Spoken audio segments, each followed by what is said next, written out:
Podcast. I'm Corey, your host today, with Kyle, Brennan. How you guys doing? What's up? Pretty good, man. Heyo, I'm here. We're on a You Wednesday are here? today. It's kind of crazy. Yeah, we are. Just quick disclaimer: we are recording very early during the NBA Finals. Kind of a close game happening right now, but The 1-point game. yeah. Yeah, So that's very kinda- close. Kind of close. That's as close as it can be, quite frankly. It could be tied. Sure. Anyway, what's not going to be tied today probably is, what am I trying to say right now? We're going to play Banter Ball. The goal here is we have 25 minutes Play to make Banter sure. Ball. I don't think I've ever heard that. It's a game, is it not? I mean, I guess. Life is kind of. Life is a game. Life And is in this a game, we're going to have 25 minutes to answer 10 questions and try to reach agreements. If they cannot do that, then they're going to have to reach a 2-minute speed round. For each question, they will have 35 seconds to explain their own views if they disagree, or if they agree right off the bat, they'll have a minute to just talk it out, discuss everything. And then, as I said before, to get those last few points they may need at the end, they have a 2-minute speed round. So, Brennan, if you could give me the timer that I need, I was going to say, yeah. Yep, that's right. There you go. then we'll start talking about some sports. I love sports, guys. I don't think you realize how much I love sports. I'm a big sports guy. I say as the only person not wearing a jersey right now. I was going to wear my Yeah, we got the rookie Jalen Green jersey on We there. got What are you sporting? JA-17, We got- Buffalo Bills, Josh Allen. Really Adidas, scuffed looking great Josh. shirt. Allen. Hey, it doesn't matter, bro. I'm All going right. 100. Well, are you guys ready to go? I'm ready. I guess so, man. All right, 25 minutes and 30 seconds starts now. All right, first headline this week, a pretty sad one. Not really one for debate. We're just going to talk about it. Is Jerry West passed away this week, today, as of when we're filming this. He's been around the league as an advisor, a general manager, a player for a long coach, very long time. If you could sum up. I feel like we have the same answer. No, it's really funny. If you could sum up his career in one word, what do we got here? Okay. You are not going to believe this. I was going to put the word basketball down. All right. I'm going to be All honest right. with you. Brennan, But I just didn't tell wanna us put why that. Jerry West embodies basketball. When you think of Jerry West, you see, and when you think of the NBA, you see Jerry West do? on everything. He is the logo. He is the NBA. He is basketball. This guy has been around since the very early days of the NBA when he was playing with the Minnesota Lakers, now the Los Angeles Lakers. You know, played with Will Chamberlain for a couple years, won a championship in '72 with them. His coaching, of course, when he coached the Lakers with Magic, Kareem, Worthy, the Showtime Lakers. You think of that, you go to the next era of basketball. He was with Shaq and Kobe. I'll let Kyle continue. Yeah. his I mean, basketball we're agreeing legacy. here. Again, I was literally going to put the word basketball, and that would have been the funniest thing in the That world. would've But been I didn't crazy. want to say that. I said the word complete because honestly, at every phase of the game, both as a player, as someone surrounding the sport, he has been everywhere. Not only phasing it, like eras of the game too. Yeah, won a title in '72, won Finals MVP in '69. Yep. Bear in mind, did not win that. Did not win Did the not series. win that series, but he still won MVP. First Finals Finals. MVP. 14-time All-Star, 10-time All-NBA, 8 titles as an executive in the NBA. Won a gold medal in 1960 There you at the go. Olympics. Literally the logo. Literally, It was his exactly. And I'll give you guys a free point on that one. But is there anything else we want to say about the late great Jerry West? Rest in peace, Rest in Jerry. peace, West Virginia Legend. legend. Yeah. West Virginia legend, Shout out West absolutely. Virginia. No, a guy that every time you look into the NBA, he's a name that is impacting Very something. smart man. Whether it be because of some old draft picks he made or some new Zeke from decisions. Pine Creek or something like that. Yeah. No, legendary career, legendary life. Smart guy, even not including basketball. Yep, you will be missed, Jerry West. So that's 1 point for our guys right here. Now let's hop into the real NBA headlines here. As of Wednesday, when we're recording this, the Dallas Mavericks are currently fighting to be the 6th team to come back from a 2-0 deficit in the NBA Finals. So another low ball, like kind of a softball here. But what do you guys think is the greatest comeback in NBA Finals history as of now? Is that a VS? Yeah, we agree. There we go. Let's talk about Cleveland in 2016. What did they do, guys? Let you start with this, Kyle. Okay, it's funny. I saw a tweet earlier today about how someone said I never watched a series that felt like it was more like the death beam point at Earth like this series was. Like it was down 3-1. Can he do it? Funnily enough, will this affect LeBron's legacy? But then he ends up, by some miracle of anything, winning that series, really, really incredible. Yeah. No, I mean, it helped that Draymond did get suspended. But, still, it's a 3-1 series deficit, right? Like, the odds are still heavily in your favor. Like, for the Warriors not to win one of those games, that's crazy. It's probably the most iconic comeback in sports history, at least in recent memory.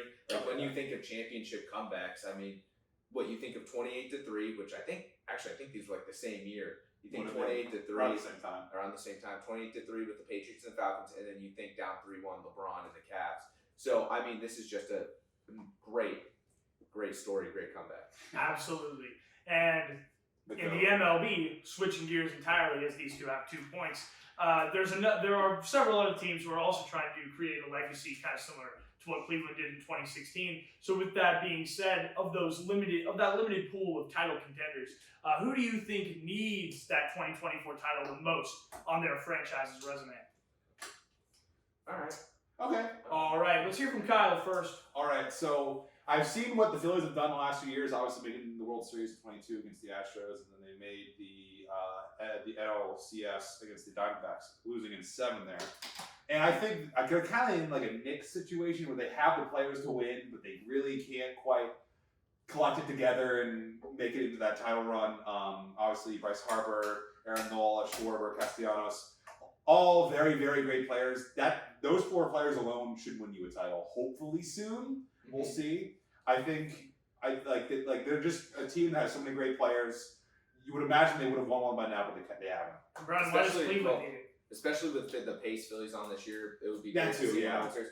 But I said the Cleveland Guardians now, in terms of contention, they are one of the few teams that are actually in World Series contention right now. They are a very good team. They're second in the American League behind the Yankees.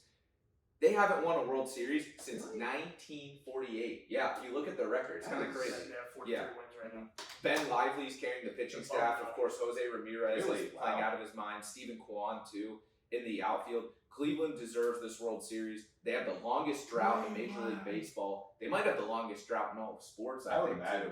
I think so. I don't know who would Cleveland, you need your time. You came close in 2016, couldn't get it done. Now, you need to do it. You need to have a full season. So funny that we transitioned this from the Cleveland Cavaliers to now the Cleveland Guardians.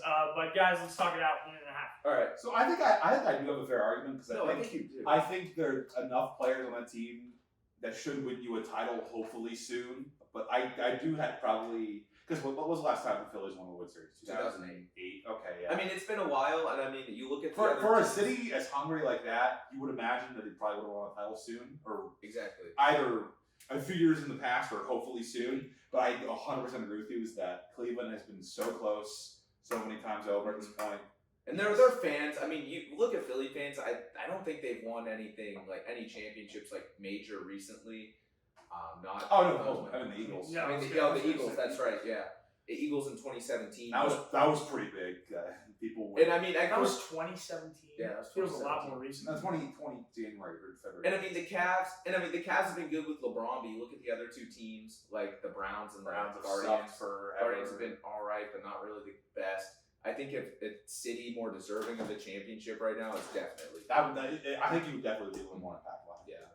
All right, so the Cleveland Guardians, they need to step up and get this World Series here to impact their legacy. And speaking of legacy, a lot of what we're talking about here is legacy, but Caitlin Clark is being held to very high standards of keeping her legacy right now, to the point that people were actually shocked that she did not make the U.S. women's national team for the Olympics here, even though she is a rookie. And whether or not that's the right move or not, we're not here to debate that. But with that being said, with that much hype, that high of expectations, how much does she need to achieve in order for her career to not be a disappointment? I mean, okay, so just stay healthy for Kyle. She needs to be very different answers here. Yeah, all right, Brennan, let's talk about the hype here. I don't think I've seen a player get as much hype as I've seen Caitlin Clark get. That you just in this past spring alone. I agree with that. I mean, even Victor Wembanyama, this dude, like a freak of nature coming out of the draft or the NBA, even he wasn't getting. He wasn't league changing. He wasn't league changing. Caitlin Clark, the way people are treating her, and I'm not saying they should because she is a player, just like she's a rookie. There are players in the league that are better than her right now. But the way people are treating it is though she has come in, she is the GOAT of the WNBA already, and she's maybe played like 10 games so far. Sure. So, I mean, to be fair, that's most of my argument because I feel like in a league like the WNBA, which does not, has its fans, but collectively across the American kind of population, not a very huge sport. So I think if she can stay consistently healthy, I said a title would lock her as an all-timer, honestly, because again, I understand that there are very through thick and through thin WNBA fans, but I mean, you go with someone on the street and you're not going to be able to name. Aside from her, they're going to say Caitlin Clark. Yeah, or anyone from this draft class. Yeah. I think there's not been a more generationally league-changing player like this in any sport probably since LeBron in 03. Yeah. So with that being said, Kyle, you need to argue why she doesn't need to be the GOAT then.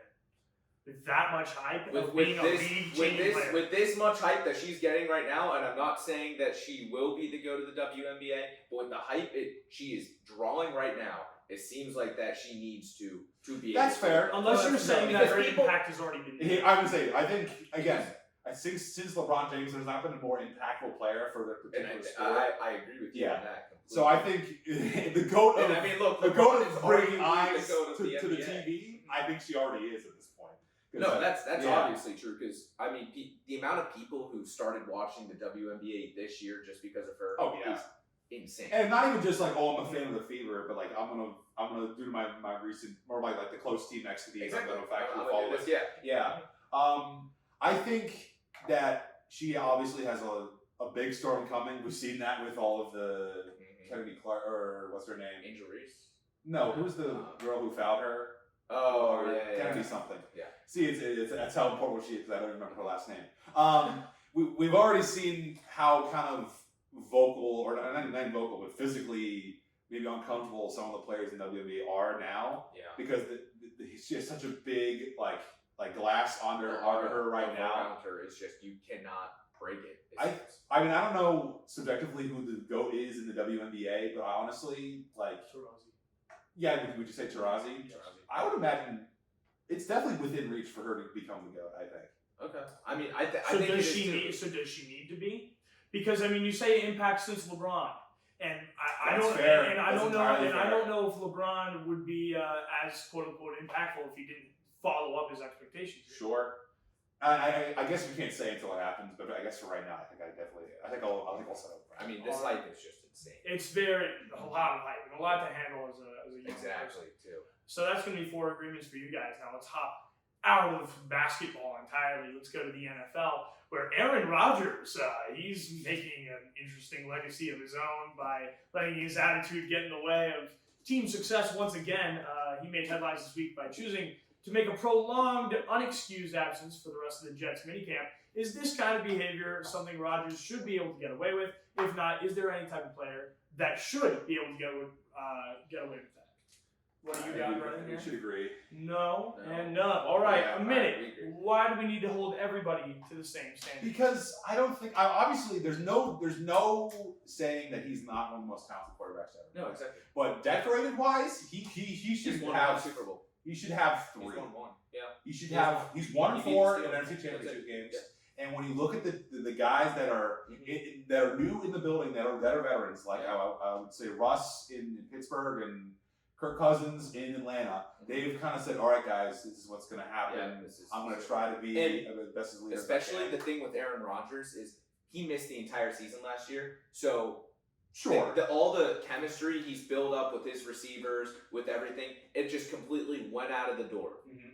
In the first 4 snaps of the season. Yeah, literally the first 4 snaps. Any chance he can get with those guys in the room together, I think he needs to take advantage of because everything is going to be so crucial to their success this season, especially in a tough division like the AFC East. Buffalo's still hanging around. Miami's still a pretty good team. And the AFC overall, that is a bloodthirsty conference. Oh, no, you're entirely right. And I think a player maybe like a Tom Brady or a Peyton, maybe you would give a little bit of leeway. Maybe. I said my one exception was players holding out for a larger contract because in that situation they want to get paid, but if the team's not willing, then what's the point of showing up? Yeah, because Aaron Rodgers the last 5 years has shown me you've been replaceable with a guy like Jordan Love. Yep. And you have not shown what your pedigree really is.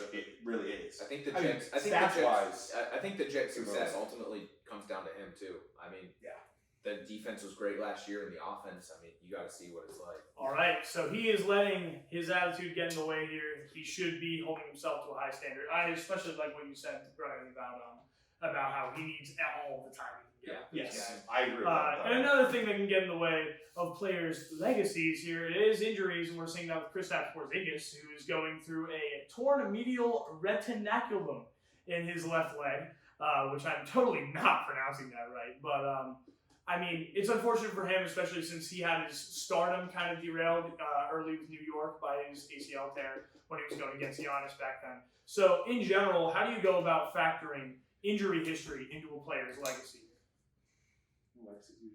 Usually what I think you heavily impacted. Okay, all right. So Brennan, do you want to say your piece here? I'll say my piece. When you think of players who have that much potential, I mean, of course, the clear one, obviously in the NBA, is Derrick Rose. And you look at these injuries, and you look at in terms of their legacy. You're not left. You think of these guys. They were great players, but you're left wondering what if in terms of their legacy. What if Derrick Rose never had all those injuries? What if Andrew Luck never had to retire early because of those injuries? Same thing with Luke Kuechly, DeMarcus Cousins, Penny Hardaway. I know we were talking about the Hardaways before the podcast here. Even Jacob deGrom to an extent now with all the injuries he's been going through later on. All these legends in their sports, and it's really sad because these guys could have been some of the best of the best. Yeah. And Kyle, I think you agree. Is there any way that they can depart from that what if? And I really don't think so. I said heavily, it sucks, but it's true. Because I had in my notes, obviously, Derrick Rose, youngest player to ever win the MVP, I believe, in the NBA, right? Yep. And he just, for the life of him, could not. And he may be the only MVP that's not going to make the Hall. Oh, sure. He may make it, but because aside from the MVP, what does he have? Unfortunately, exactly. I love that. I love him as a player. But unfortunately, if he doesn't tear his ACL however many times, I think we're talking a title, and we're talking him not being on a sixth team. Exactly. So, again, it's really unfortunate, but you definitely have to factor in. I agree. We're not talking fantasy. It's an unfortunate part of a legacy here that hopefully Porzingis can get away from, especially since he's on such a stacked team as Boston. Hopefully he can have prolonged success here. So with that, that's going to be 6 agreements for you guys. Where do you guys want to head next? You want to go into the NHL? I'll let Brendan start. Yeah, all right. We haven't done NHL. All right, let's head to the NHL. So, just a simple question: who do you have as the top contender for the Conn Smythe Trophy, which of course is the NHL playoff MVP? A little different than other leagues have. They have the Finals MVPs, they have championship MVPs. You've got a whole Finals, a whole playoff. We agree. All right, talk a minute. All right, we both said Sergei Bobrovsky, the goalie of the Florida Panthers, and I mean, you look at him in the 2 games of the NHL Finals so far. It's just been terrific. He's allowed one goal in 2 games on a team that has Connor McDavid, Leon Draisaitl, Evander Kane, Nugent Hopkins, like a bunch of star scorers, and he's allowed 1 goal. Well, I don't know. I wouldn't call Evander a top scorer, but yeah. Yeah. No, I see what you're saying. Superstar players like that. But yeah, I'll let you continue. I'll admit to you guys, I was wrong. I thought the Oilers would play a lot closer, but man, are those Florida Panthers pretty feisty. Who did I say for my Stanley Cup prediction? I said you said Florida. I said Florida, and I said Winnipeg. Dude, that was so close. Location. Winnipeg, definitely not. Location. That's not how they factor it.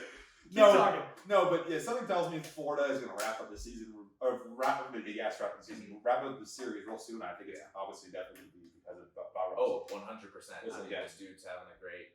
And he's had a good career for a long time, yeah. And it's finally time for him. I think. No, it's actually awesome to watch him at the net in this series here and all through the playoffs in general. So with that, it's going to be 7 agreements. We're very agreeable today, but I like the discussion we're talking about. Brennan, you talked about Draisaitl, so let's keep talking about Draisaitl. He potentially, maybe, possibly, should have been suspended for hitting Barkov in the head in Game 2 here. So do you think the non-suspension was the right call there, and what do you think the best punishment would have been for Draisaitl after this headshot? Yeah, I'll add it on the fly. Okay. All right. Ooh, okay. Let's hear Kyle first. That's probably what a lot of people are thinking right now. Yeah, I think a game suspension would have made sense because I don't think he meant to, elbow him in the head, but it definitely was unnecessary contact and should not be allowed to permeate through particularly in the Stanley Cup final. And part of the question was, should we maybe press more on this sort of conduct later into the playoffs, as in a regular season game, like that? I think you should blanket, no matter what game it is. It could be a game randomly in January. It could be the Game 7 of the Stanley Cup final. I think you have to assess it the same way. No, I agree. I agree with you 100% on that point.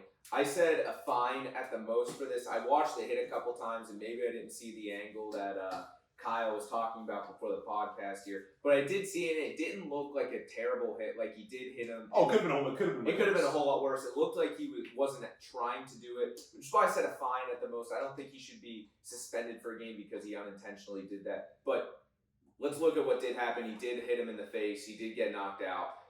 I think a fine, I don't know how much you would actually give him, but then I think he should be allowed to continue and play the next game. I can definitely understand that, because I don't think it was fully intentional. Yeah. I understand that Draisaitl I don't think has the cleanest record and stuff like this. No, but